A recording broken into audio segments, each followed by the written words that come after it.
I'm wondering what you made of the big announcement from Rachel Reeves yesterday. We'd had an awful lot trailed about what she was going to say in her speech about how she was going to be boosting growth, and we've had it trailed for weeks and weeks on end. The big announcement, of course, made a lot of the headlines today, has been about the Heathrow third runway, which she said not just that she backed, we kind of had a hint of that at the weekend, but that the government backs as collective cabinet responsibility on that as well. Although, interestingly, it was quite noticeable. The Energy Secretary, Ed Miliband, who's fought vehemently against the third runway at Heathrow, was nowhere to be seen. Interesting also that the Prime Minister, PMQs, again backing this, even though only a few years back he happily voted against the third runway. Is Rachel Reeves right that a third runway at Heathrow will boost growth? Or is Michael O'Leary, the boss of Ryanair, right, who says she hasn't got a clue? Heathrow is a dead cat. It won't come until 2040 or 2050 at the earliest. Who's right? Well, the speech was absolutely mega, and it did have an awful lot in it. And some of it had been trailed, like you say, and some of it, was announced and then ditched under the Conservatives. The Heathrow announcement, absolutely at the heart of that. But don't lose sight of the other things too: redevelopment of the Oxford-Cambridge Arc and redevelopment of Old Trafford, where I will be on Saturday. It's quite a big package of stuff, plus unlocking our pensions and all kinds of other things. And I think the Heathrow announcement is the right thing to do. It's only one more runway. I was reflecting, just waiting to come on air, that if this was China, they are planning to build over 100 new airports next year. In the next 12 months. And in the last 5-year plan, they had 40 built. And we're arguing over a single runway for years. And yes, if Michael O'Leary says it's going to take a long time to do, well, he's not wrong. It does take time to build that level of infrastructure. But isn't it a good job of getting on with it? And isn't it a shame, Julia, we didn't do it 10 years ago to be ready now? Well, it is a shame. I would have liked it to be done sometime earlier in my lifetime, because it's been discussed my entire journalism career, and indeed since before I was born. It's interesting you're saying that we should emulate China. You know what China's also building? Coal-fired power stations. That's what they're using to power a lot of the factories that they make all those solar wind panels with. Should we emulate them on that? I'm no fan of China at all, either politically or economically. But they build runways. Just pointing out that they have been getting on with it. Yeah, but it's not just China, it's also every other Western nation. Schiphol Airport, we're an overcrowded nation. We know that. We've got, Heathrow is near close to London. A lot of people live in that area. Schiphol Airport in Amsterdam, this is a very populated area. They've got 6 runways. It's just in one airport. It's a major hub airport. Look, I'm massively in favour of it, but I don't understand why. Well, then we are agreed. Good, because that's they're going to get. Yeah, but here's the thing, and I agree with Rachel Reeves, and I agree with Keir Starmer. But why did they then vote against it just 6 years ago? Well, I think there's a lot of difference between when you're an opposition MP and when you are facing down this enormous... No. Hold on a minute. The economics haven't changed. The nonsense climate arguments haven't changed. The noise and pollution, whatever arguments. There's been no change in 6 years. Hang on. The argument for growth has changed. And I think if you're... we didn't want growth in 2018. If you're on if you've bet the farm, if you bet the entire house on growth as a government, you're going to unleash all of the levers you can to get growth. And that's why Rachel's speech was so full of these fairly mega. You described it as mega. Yeah. No, I don't understand. The argument, the Heathrow third runway will deliver growth when it's eventually there. It just will take many decades. Hang on, it would have done that in 2018. Are you telling me that the Labour Party's official Labour Party policy in 2018 was not in favour of growth? Well, it was the Corbyn years, so God knows what it was in favour of. I hate to tell you, the man that you wanted to be elected as Prime Minister, Keir Starmer, happily served in his shadow cabinet to try and make him Prime Minister. Well, I don't know what conversations went on behind the scenes, but we are now... If you serve in the shadow cabinet of somebody like Jeremy Corbyn, you want him to be Prime Minister, you've signed up to it, haven't you? I'm pretty sure we did not sign up to him becoming Prime Minister. If you campaigned for Labour to win the 2019 general election, did the 2017 general election, you wanted him to be Prime Minister. Otherwise, you wouldn't campaign for Labour, would you? There were Labour people who people like, Ian Austin, who left the Labour Party. People were campaigning for their local Labour candidates. But, back to Heathrow, I think there are going to be environmentalists who object.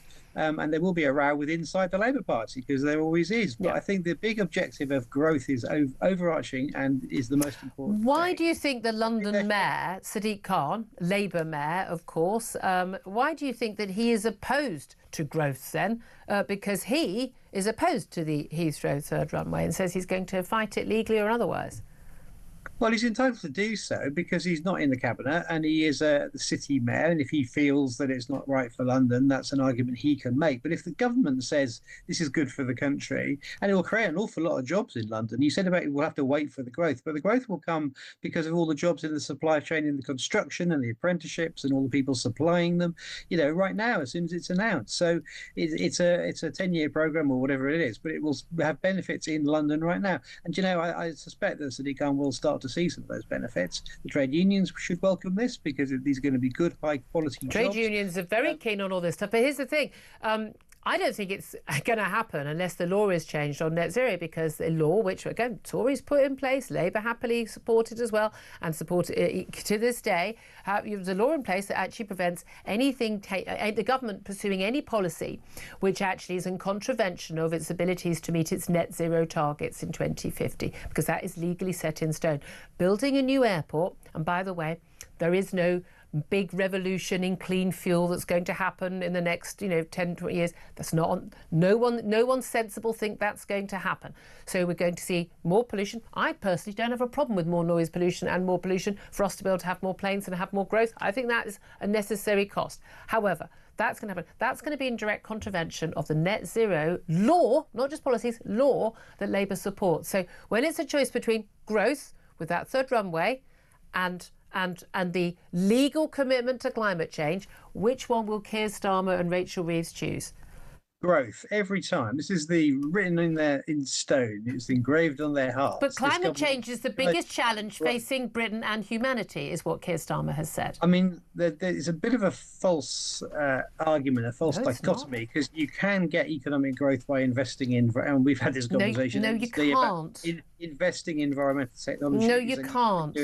No, you need to have cheap energy. You can't have cheap, reliable energy unless you're using fossil fuels. You can be a world leader in green tech, and that's something that Ed Miliband would sign up to. But on the other hand, we do need airports because people like flying and they should be able to go on their holidays, and it will create growth as well as being. But it's not about people liking flying. It's about the ability of British companies to export goods around the world. Yeah. This is fundamental. No, but I'm sorry, you can't be a leader in green tech or any of this stuff. You're not going to be this AI revolution and this Oxbridge, Silicon Valley. Well, that's not going to happen if people can't afford to employ people, and people can't afford, they don't face the capital gains tax rise, and also the high energy costs. You're not going to develop AI in Britain when you've got energy costs that are 4 or 5 times that for businesses here that they are for America.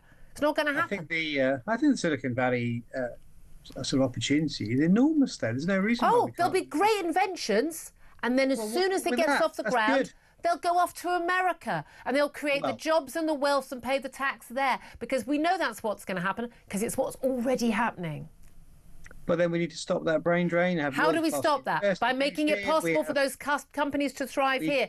No company can thrive here with energy costs where they are, and those energy costs are a direct result of net zero policies. No, I disagree with that. You can disagree. You can disagree with whether it's raining or not, but it is or it isn't. Yeah. I think you can unleash the British genius for innovation and creativity. I think you can unleash our entrepreneurialism, and you can do all of those things. We've got all of that.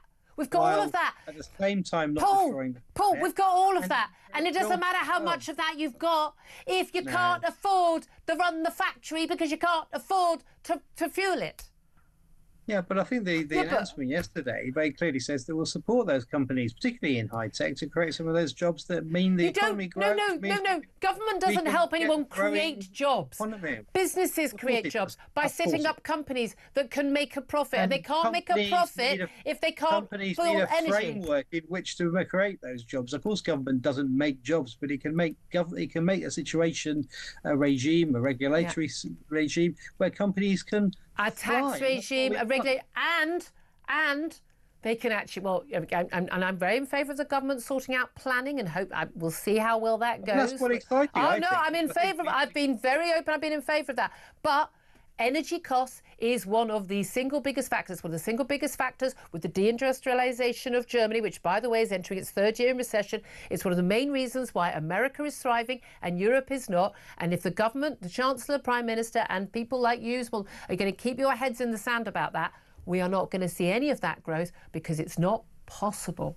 Well, let's see. But I think let's the see. announcement yesterday, the announcement was a major step forward. You know, we've been criticised for not having any policies. Now we've got more policies than we've even got time to talk about. But your policies are against the policies you had a year or two ago. I mean, No. I'm sorry, Rachel Reeves and Keir Starmer were opposed to the Heathrow third runway about a year ago. I mean, you say, I mean, look, no one thinks come on, Old Trafford, that development was going to happen anyway. The Oxford-Cambridge stuff, great, if it happens, if it works. But that, you know, that's been on the cards. It's not going to happen anyway. They're only going to happen because the government's going to make sure that they do. And a lot of them have been shelved by the previous government or even just ditched completely. And I think some of these, particularly rebalancing the economy away from the southeast, and London is a good idea. I think the opportunities for Manchester with this new development are huge. Oxford and Cambridge Arc is a great thing. A new Silicon Valley. I mean, these are all fantastic. Oh, it's great. I mean, if it all happens, it's absolutely fantastic. Well, here's the thing. It's all so good, and it's a mega speech. That was the word you used, first of all. Why are businesses, why business leaders, why, whether it's the Federation of Small Businesses or big business representatives like CBI, why are they not falling over themselves going, oh, this is brilliant, thank God we've got Rachel Reeves. They are. Have you not seen the responses they're not. today? The CBI welcomed it, the businesses welcomed it, all kinds of people said this is the right way forward. And I think, you know, and it is a very, there are a lot of provisos with that. They welcome what's being done, but they're also saying, but you clobbered us with 25 billion in national insurance extra costs. You're clobbering us with capital gains tax. You've still got massive regulation. You're not actually dealing with the stuff that really makes a difference, plus energy costs. They're saying that as well. I think they will benefit from these announcements. Well, and I let's think hope so. Growth in the economy, then everyone's happy, even you. Even me. Hey, I don't care who's in charge as long as they do a good job. I'm an equal opportunity welcome of this. Can I ask you just finally? I just want to ask you about the 2.4 million Brits who are receiving sickness benefits without needing to seek work. Is there any likelihood that the Work and Pensions Secretary Liz Kendall is going to get to grips with this massive explosion in the number of people since lockdown in particular, though it was already going wrong before then, and it's happened under the Tory watch? I completely accept that. I hold them to account on this as well. But is there any chance that she's going to get to grips with this and actually cut down on that benefits bill for people who, let's be honest, statistically comparable with other countries, can't possibly need this money? I mean, I think she is looking at it closely because something is going on out there in society. And to make a serious point, you know, we're not going to get a thriving economy if people feel that they can just opt out of work. You know, I'm a member of the Labour Party, clues in the name. We believe in the ability of work and everyone should be working as hard as they can. And I think that there are people that don't. Now, some people, of course, do deserve support, and let's not undermine those people. There are people who genuinely There'd be more money for them if there weren't people who were defrauding us. Yeah, exactly. But there are people who are cheating the system, and there are many people cheating the system. That's the issue. Okay. Well, that is a serious point. It is a serious point. Okay. Just finally, Donald Trump yesterday basically has announced, you know, if you're a federal employee, you've got until, I think it's one day next week, and it's 4th of Feb, whatever, you know, you need to turn up to work, feet under your desk, and if you haven't, we'll consider you to have resigned your job. Is that what we need in Whitehall? A little bit of tough love, saying thanks very much, civil servants. You haven't deigned to come into Whitehall offices in the last few years, but time to be back at your desk. You can threaten to strike, that's absolutely fine. But actually, if you haven't turned up, you know, on Monday morning to do your job, you're out of a job. No. Because in the modern world, people can work from home and they need to make sure people are genuinely working. But a lot of people are far more productive not having to go in on some terrible commute and be knackered when they get to work, and do far more from home. And they can that extra efficiency, that extra efficiency at work would explain two things, wouldn't it? One, why most private companies are now ordering people back to the office because they want to make their workers less productive. And two, why the public sector has seen absolutely flatlining productivity levels while the private sector has gone up. So that would absolutely explain that, wouldn't it? But everyone's working from home really productively, and all of our public services work brilliantly as a result. I mean, it's obvious, isn't it? Yeah.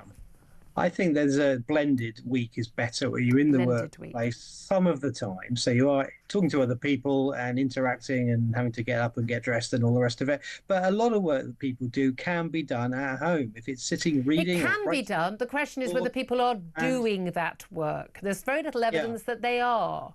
well, we have to treat people like grown-ups, don't we? And assume that Yes, people want to. expect them to do the job they've been asked to do, but we have That doesn't have to be a place. Work is an activity and not a place. You don't have to go to an office if you don't need to. I think it's fine if you're well paid and well motivated in a job that has that sort of work, and that's fine. But I think that's very different from most people's work, and indeed what most civil servants do, most public servants do. And actually, a lot of people thrive from being in the company, in company of others, but also crucially, they have someone overseeing whether they're actually getting anything done. I've worked in a lot of offices over the years. There are plenty of people, even in the private sector, who don't actually get anything done most of the day. Well, it used to be in the day, back in the day, in Fleet Street, journalists would all be in the pub by lunchtime. There have been an awful lot of people in the pub at lunchtime, absolutely, and times are very, very, very different now.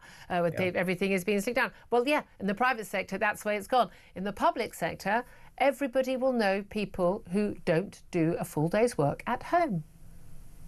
Well, then you need to treat people properly, manage people properly, but they don't need a physical space. Manage people properly, and if the manager says, I'd like you in your office, 7 hours a week travelling. If the manager says, I'd like you in the office, they should turn up to the office, shouldn't they, if they're a grown-up?